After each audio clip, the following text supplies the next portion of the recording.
Hi, I'm Erik Jorgensen from the University of Utah. Welcome to part 2 of recycling synaptic vesicles. And so what I'd like to tell you today is about the discovery of ultrafast endocytosis. So in the last video, we talked about the discovery of synaptic vesicle exocytosis, which had been proposed by Bernard Katz, and then was really proven by the work of Heuser and Reese using electron microscopy.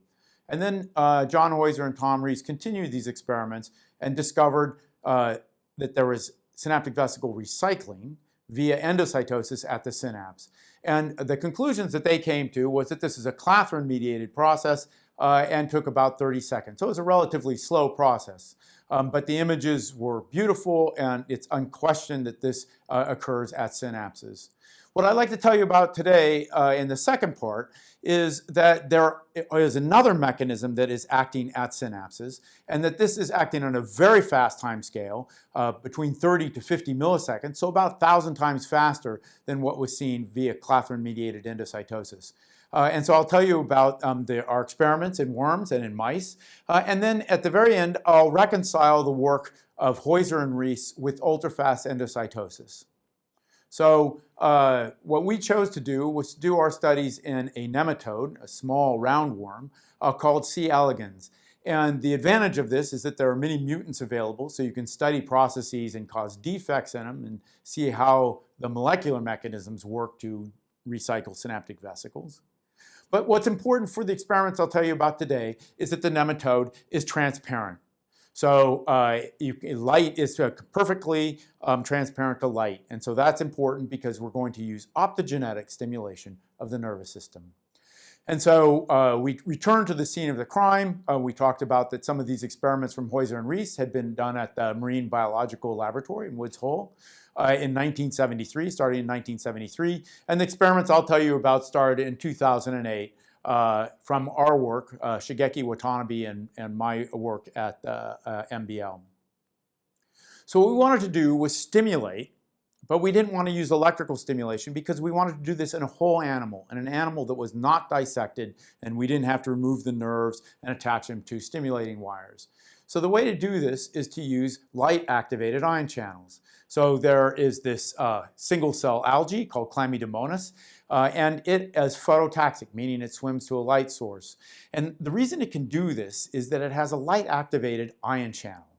So you flash it with light, and that opens an ion channel. And that, because it's DNA and the code is universal, we can cut out the DNA from Chlamydomonas and put it into a nematode.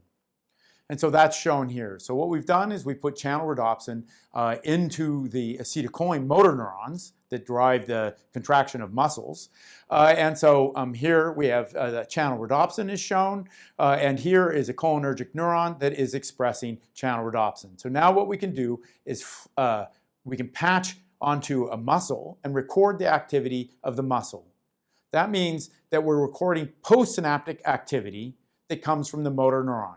So whenever a neurotransmitter is released, that will cause a depolarization or a current in these muscles. So now what we can do is flash a light, and when that light activates that motor neuron, then we see neurotransmission being released here at the synapse, and then we can record that activity using this patch pipette. And those results are shown here. And this is really beautiful, because when we're using electrical stimulation on dissected preps, we found that the neurons often died. But they can respond to very robust trains of light stimuli. So here we're using a 30-second train of 10 hertz light stimulus, and you can see that the cell is responding quite well to that. That means the motor neuron is releasing neurotransmitter every time it sees a light pulse. So that's great. We can stimulate a whole animal and release neurotransmitter.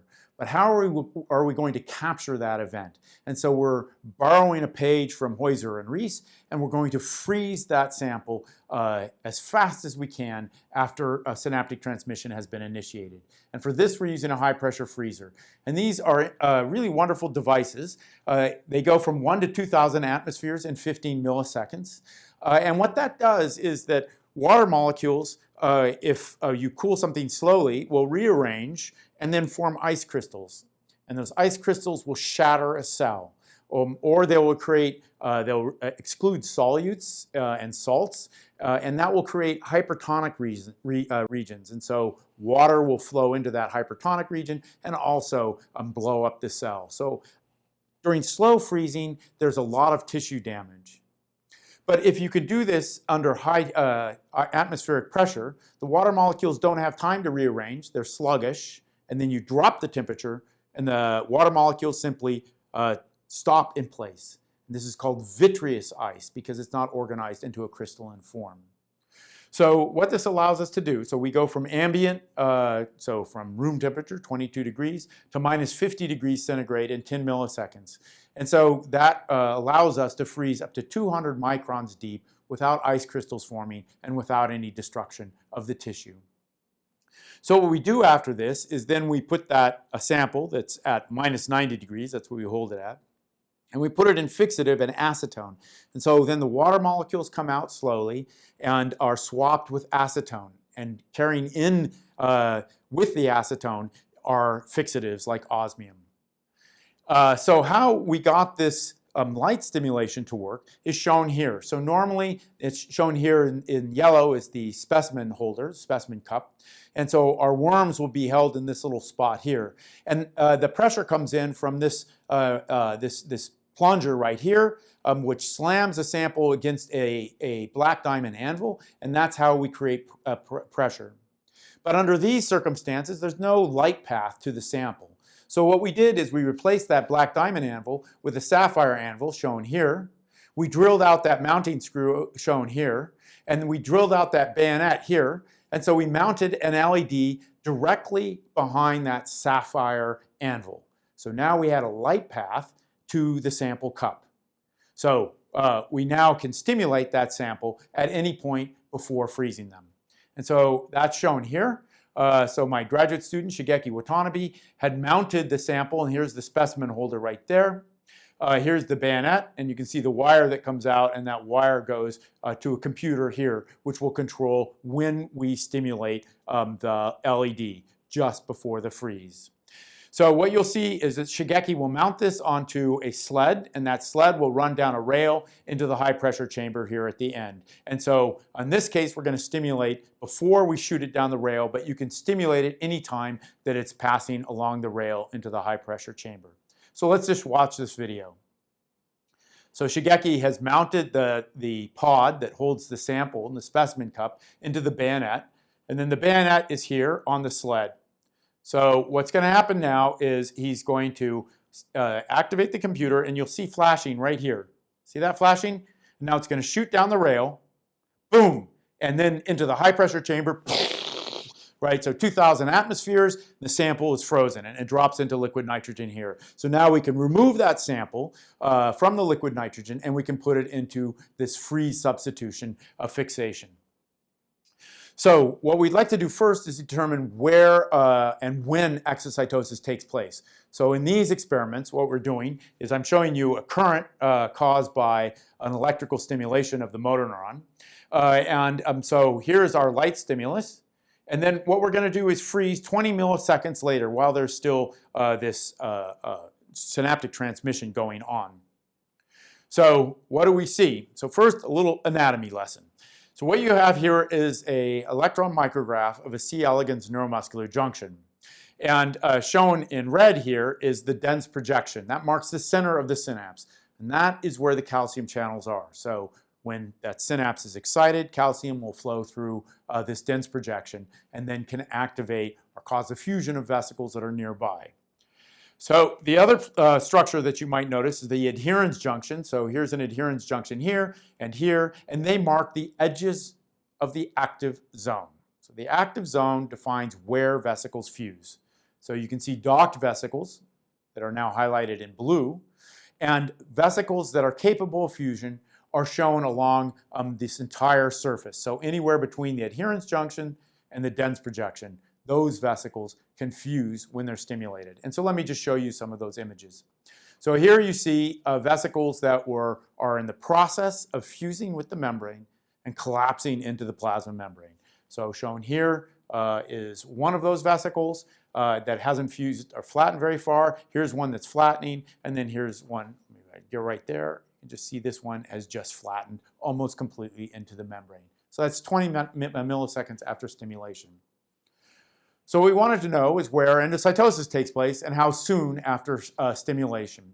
So what we found is that there are two places where synaptic vesicle endocytosis takes place. It takes place at the edges of the active zone, so not within the active zone. So it occurs here at the edge of the dense projection, or it occurs here and here at the adherens junction, so at the edges of the adherens junction.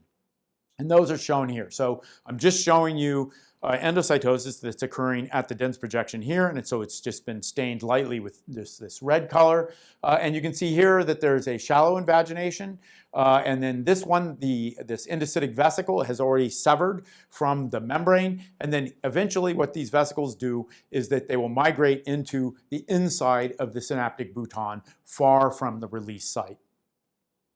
So there are our vesicles that have been endocytosed. So the important thing here is that the site of exocytosis is not the site of the fusion, that the endocytosis is taking place at the lateral edges of the active zone. So the issue then is, how fast does this occur? And it occurs extremely quickly after that stimulation. So here, that shallow invagination was 20 milliseconds after the stimulation. This large vesicle is 50 milliseconds after the stimulation, and then here we see that the vesicles are beginning to translocate into the center of the synapse 100 milliseconds after the stimulation.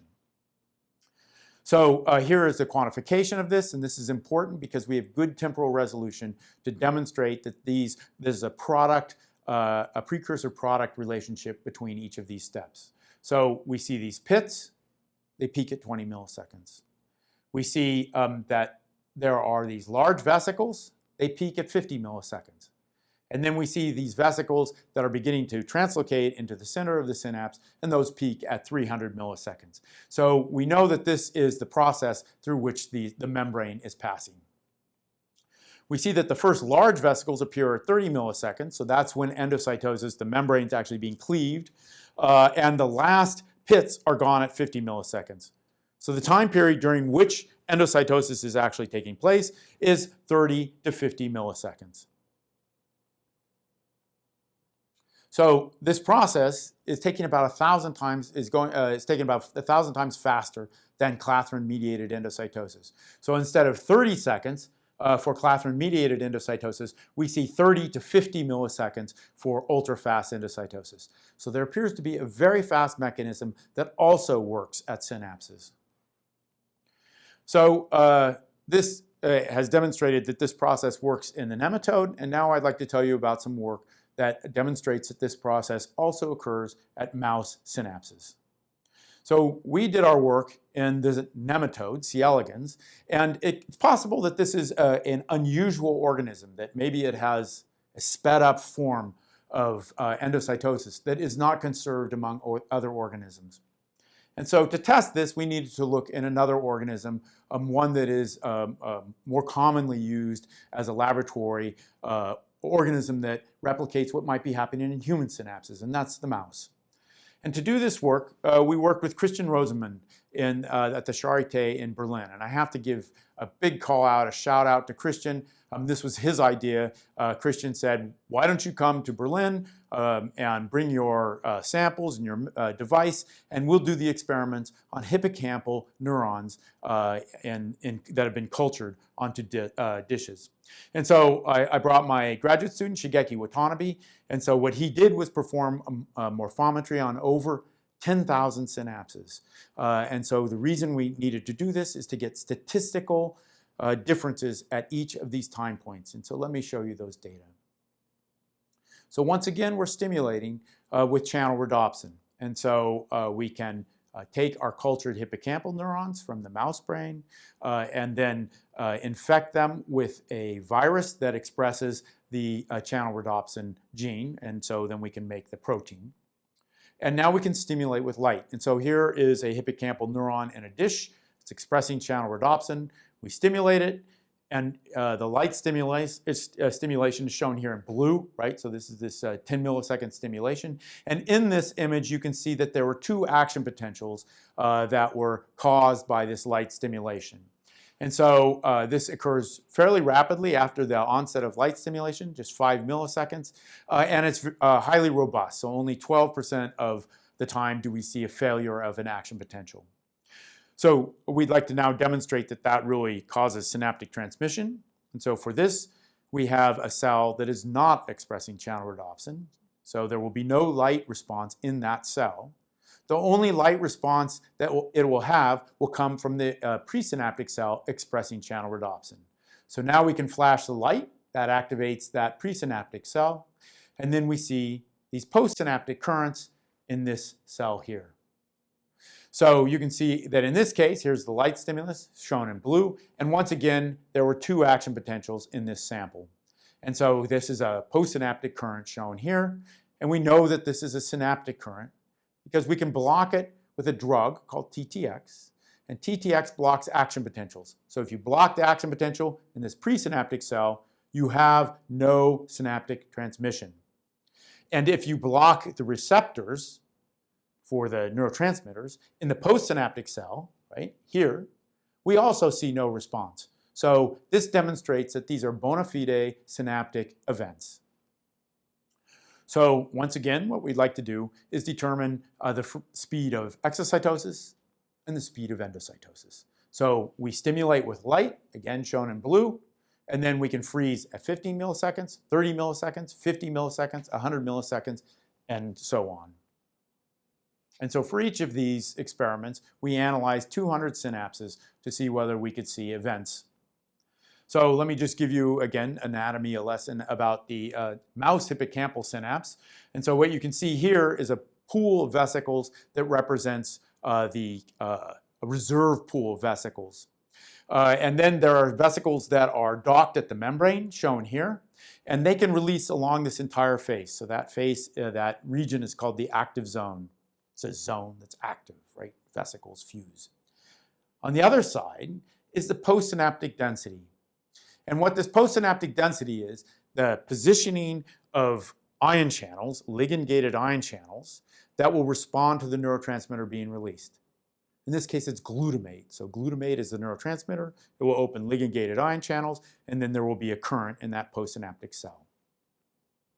So these are readily identifiable in these electron micrographs, and these are such exquisite images. Look at this. You can see that 15 milliseconds after light onset, you can see that one of these vesicles has fused and formed what's called an omega figure, right? And that's a vesicle that is beginning to collapse into the membrane. And then here, you can see at 30 milliseconds, a vesicle that's almost fully collapsed into the membrane. And this is always directly across from the postsynaptic density, right? So this shows you that's where the receptors are. So active zone shown in yellow, postsynaptic density shown in red. So where are the vesicles recycled relative to where vesicles fuse? And once again, we see that endocytosis, the recycling of vesicles, takes place at the edges of the synapse. So here we can see the yellow is the edge of the active zone. You can see vesicles are docked there. And you can already see that there's this indentation, this invagination of the membrane. And then here you see a deeper invagination. And here is a vesicle that's being actually cleaved from the membrane. And then in this last image, let me just step back, you can see that there is a vesicle that is freed from the membrane, and this is now translocating into the center of the bouton. So the process that we saw in C. elegans is also occurring in hippocampal neurons. So how fast are vesicles recycled? Again, the process is very quick. So at 50 milliseconds, we see these shallow invaginations. 100 milliseconds, we see these deep invaginations that are being cleaved. And then finally, at 300 milliseconds, we see that these vesicles are beginning to translocate into the synapse. So the process is taking about 50 to 100 milliseconds. This is a tomogram, so it's a 3D image of an electron micrograph. And why this is important is because it shows you that while exocytosis is taking place, endocytosis has already begun. So that's shown here. You can see that these are 3 vesicles that are fusing. And already you see these invaginations that are taking place. This is at 50 milliseconds. So the vesicles are fusing and collapsing into the membrane, and membrane's already being taken up by ultrafast endocytosis. And so here you can see that again. You can see that a vesicle or an endocytic pit is here. And then right here you can see that there is a vesicle that is completely formed and is being cut from the membrane. So what this tells us is that the proteins and the membranes that were in the synaptic vesicle are not the same ones that are being endocytosed. So the process is occurring at the same time. Vesicles are fusing, membranes being taken in. So we have a temporal, we have data that shows the temporal processing of this. And what we see, first of all, is that there are no coated pits on the plasma membrane. We don't see those beautiful coated pits that Heuser and Reese saw during endocytosis. Rather, we see these pits that form rapidly, and they peak at about 100 milliseconds. They do not have coats on them. We see large endocytic vesicles. They also peak at 100 milliseconds. And we can see that the first vesicles are seen at 50 milliseconds, and the last ones are seen at 300 milliseconds. And so we now know that endocytosis, that's actually the process where the membrane is being cut off and removed from the surface, is taking place between 50 to 300 milliseconds. So now we have vesicles. 100 milliseconds, we have these vesicles that are in that presynaptic bouton. But what happens to them, right? Do they go back to the surface? Because this is just a piece of surface membrane. It's a way of recovering maybe the tautness of the membrane at the active zone. Or is this a process by which synaptic vesicles are regenerated? So to do that, we had to be able to follow this membrane into the cell. And for this, we needed a fluid phase marker, something that we could see by electron microscopy that was being taken up by endocytosis. So ferritin makes a 12 nanometer particle. It's basically a hollow sphere. And that hollow sphere can hold 4,000 molecules of iron. And so this stains very darkly in electron micrographs. And that's shown here. So what you see is hippocampal synapses that have been incubated with ferritin in advance. And then they're stimulated. And so you can see these dark ferritin molecules here. And after stimulation, there's 100 milliseconds after stimulation, you can see a shallow pit forming. There's endocytosis already taking place. And here you can see the ferritin molecules are going into this deep invagination. And this is the most important image here. In this case, you can see that the ferritin molecules have moved into an endocytic vesicle. This proves that this process is going inward, that these are bits of membrane that are grabbing some of the ferritin particles inside the synaptic cleft and taking them into the synapse. So what I'd like you to do is remember this image. So this is going to come back at the very end of the talk. It's an image that will look very similar. So the presence of ferritin going into these endocytic structures. What happens after that? So that, again, is what we saw before, this rapid endocytosis. And if we follow that through time, we see that after 3 seconds, we see that that ferritin has moved into an endosome, a synaptic endosome. And 10 seconds after that, we see that the ferritin molecules are in synaptic vesicles. It's a little hard to see these. So if we stimulate more intensely, once again, at 3 seconds, you can see ferritin inside these synaptic endosomes. And here, this is after 10 stimuli. At 10 seconds, you can see that there are synaptic vesicles, several of them, that have these ferritin molecules in them. So this really demonstrates that this is a process to regenerate synaptic vesicles. How is that synaptic endosome resolved? And what you can see here is that now we see these coats, just like what Heuser and Reese saw. We saw evidence of clathrin coats.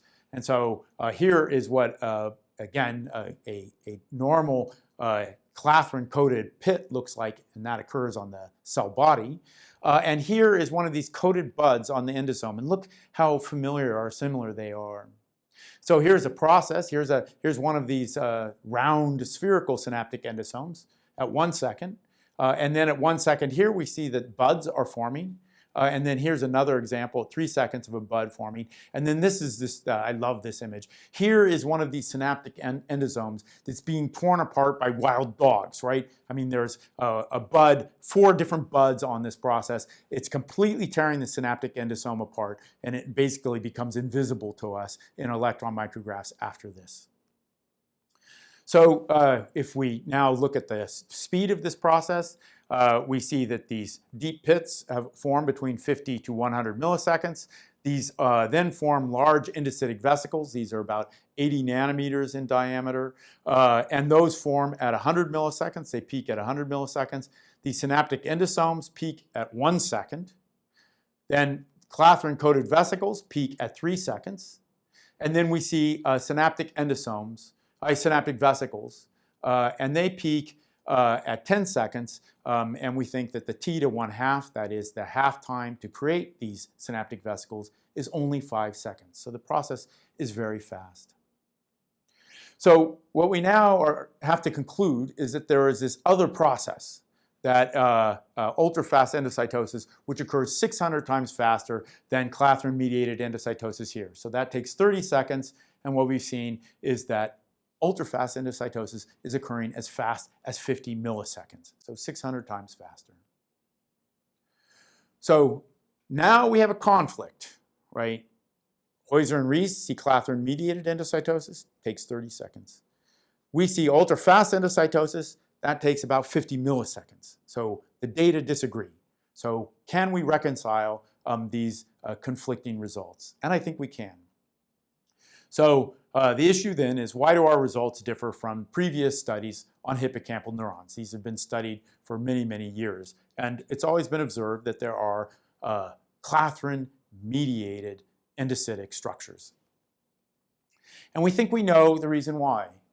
Because when Shigeki was doing his experiments, he was doing these always at a physiological temperature, either 34 degrees or 37 degrees. So that's the temperature that a mouse normally lives at. And in this image, at 3 seconds after stimulation, you see the formation of either a large endocytic vesicle or one of these synaptic endosomes. And that, again, was at 34 degrees. We see ultrafast endocytosis. Shigeki then, from reading the literature, realized that everyone else was doing their experiments at room temperature, at 22 degrees. So he then did his experiments at 22 degrees, froze at 3 seconds, and look what you see. Here is a clathrin-coated vesicle right here, beautiful clathrin-coated vesicle. And here's an enlargement in this inset. Once again, look at that beautiful clathrin-coated pit. So we now think what's going on is that if you do your experiments at 37 degrees, or 34 degrees, you'll see ultrafast endocytosis, but at 22 degrees, clathrin-mediated endocytosis predominates. And so that's shown here. If you do your experiments at 34 degrees, we basically see no coated pits on the plasma membrane. That is clathrin-mediated endocytosis. But we see these endosomes, which typify ultrafast endocytosis. At 22 degrees, we now see that there are these coated pits appear on the membrane, shown here, and that's evidence of clathrin-mediated endocytosis. However, we do not see any of these endosomes. Again, the signature of ultrafast endocytosis. So we think that this explains the difference between our experiments and those from other laboratories. So how do we put these things together? What we think is going on, that normally what happens is that ultrafast endocytosis is responding for normal stimuli, normal single stimuli. All of our experiments are done with 1 or 10 stimuli, not very many. But what may happen is that when a synapse is put under extreme high-frequency stimulation or higher demands, that you need to kick in another mechanism. And this is clathrin-mediated endocytosis, and it's acting as an emergency backup system when ultrafast endocytosis fails. More experiments need to be done to test this hypothesis, but it's at least a way of thinking about these different results. So that gets at why these experiments differed from other people studying hippocampal synapses. It doesn't really clarify why Heuser and Reese got different results. And so I want to go back to the literature and show you that I think that even those results can be reconciled. So these experiments were being done at the frog neuromuscular junction, and we want to know why these results differ. And so the images that I showed you for timing were these freeze fracture images. And so this is a case where they're stimulated, 5 milliseconds, we see exocytosis, we see fusion. 30 seconds later, we see endocytosis, we see that vesicles are being recycled. But the issue is, where are the cross-sections, right? Normally, you wouldn't be pursuing this via this freeze fracture. These are beautiful images. But we'd love to know what was going on in the membrane in this case. Are these really clathrin-mediated endocytic vesicles?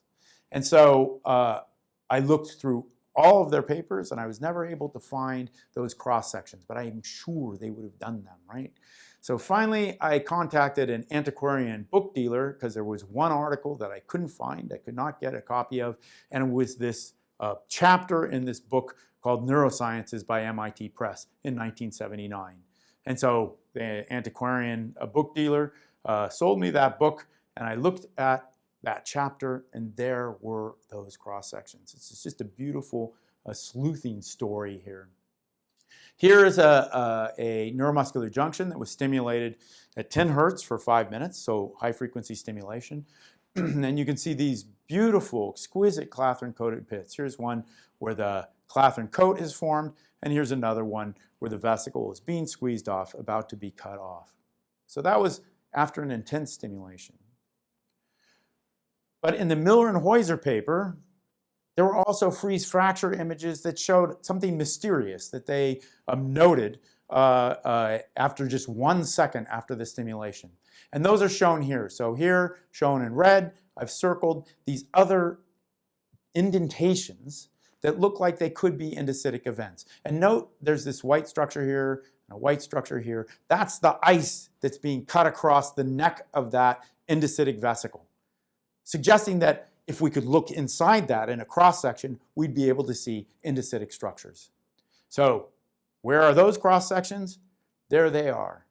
So this is one of the images taken from that book chapter. They are using ferritin to track the formation of vesicles. And that's why I said, remember this image, because this looks highly similar to the images I showed you. So here's ferritin being taken up in these invaginations. Here's another one. Some of these invaginations are quite large, shown here. And then here is a vesicle that's been cleaved from the membrane that has ferritin in it, demonstrating that these really are endocytic events. Note that this was a synapse that was stimulated once and frozen 1 second later. So instead of high stimulation, they're only stimulating once, much more similar to sort of experiments that I described. So I think that Heuser and Reese had seen it all. They had the data, they had the images, and the only thing that I think might have been flipped is described in their discussion. So here they say, when looking at these fast cisternae, these ones I just showed you with the ferritin in them, they say nearly all of the uncoated pits form during the first few seconds after exocytosis. The uncoated pits may not occur at all during the normal functioning of the synapse. Then they talk about these slow coated pits here, and they say other membrane is retrieved over the next 90 seconds via coated pits. The path of the coated pits is physiologically more significant. So I think that both occur. I think that under low frequency stimulation, we see this ultrafast mechanism, and then under high frequency stimulation, maybe this clathrin-coated mechanism predominates. So in summary, what I've told you in this second video is that there is this mechanism called ultrafast endocytosis that works at synapses to recover synaptic vesicles. It takes about 30 to 300 milliseconds to recover the membrane off of the plasma membrane surface. These synaptic endosomes form after about a second. Clathrin, these are then resolved by clathrin budding after 3 seconds, and then we see the formation of synaptic vesicles after 5 seconds. So this is in parallel to this other mechanism, the classic clathrin-mediated endocytosis, which reforms vesicles, complete vesicles right from the membrane, so that they simply need to be uncoated to regenerate a nascent synaptic vesicle, which can be refilled and then reused. So I'd like to close by acknowledging the people who did this work. The electron microscopy was done by Shigeki Watanabe, who's now faculty at Johns Hopkins. All the instrumentation was by Wayne Davis in my laboratory. And then I really need to thank Christian Roseman and the postdocs in his lab for having hosted us and allowed us to do these experiments in their lab. And they conducted all of the physiology, the electrophysiology that was done on these cells. So thank you for listening. Erik Jorgensen from the University of Utah.